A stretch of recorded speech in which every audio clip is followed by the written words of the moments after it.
Pada bagian ini, kita akan mendemonstrasikan bagaimana memulai pengembangan aplikasi menggunakan bahasa C# dan .NET Framework. Perhatikan pada teks editor ini. Pada bagian atas, terdapat statement using dan namespace dari DLL yang sudah kita tambahkan di reference. Ini adalah cara untuk mengakses fungsi-fungsi yang terdapat pada DLL yang sudah kita tambahkan. Tanpa menggunakan using statement, kita tidak akan bisa mengakses fungsi-fungsi yang ada di dalam DLL tersebut. Perhatikan fungsi main.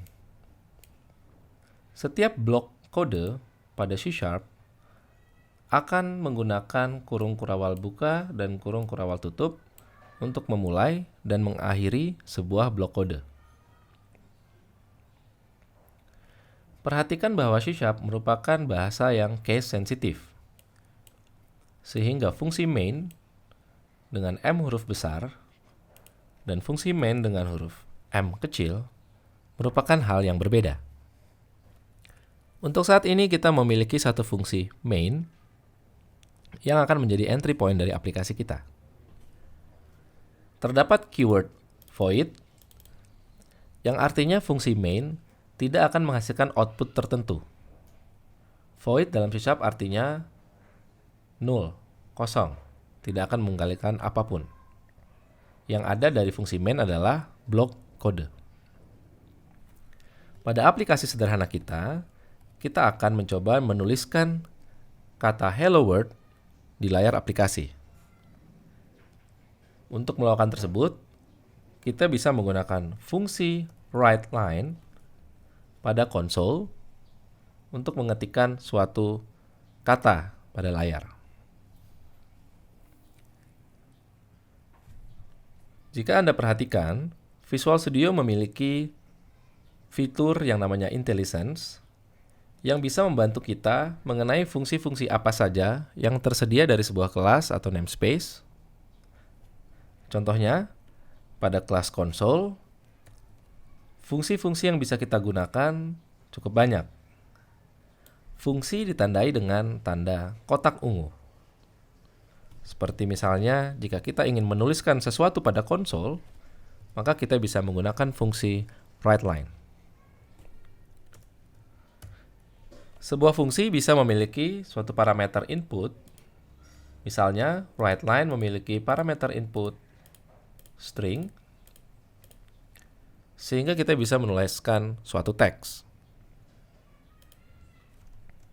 Hello world. Dan setiap statement di C# harus diakhiri dengan titik koma. Perhatikan bahwa Visual Studio akan memberikan warning atau peringatan jika ada baris kode yang dianggap oleh Visual Studio bernilai salah. Misalnya, di sini saya tidak menggunakan titik koma, maka akan ada sedikit garis merah yang menandakan bahwa pada baris ini saya sudah membuat kesalahan. Pada contoh program sederhana kita, ternyata kita tidak menggunakan banyak fungsi di namespace yang sudah ada. Sehingga namespace yang tidak digunakan bisa kita hapus.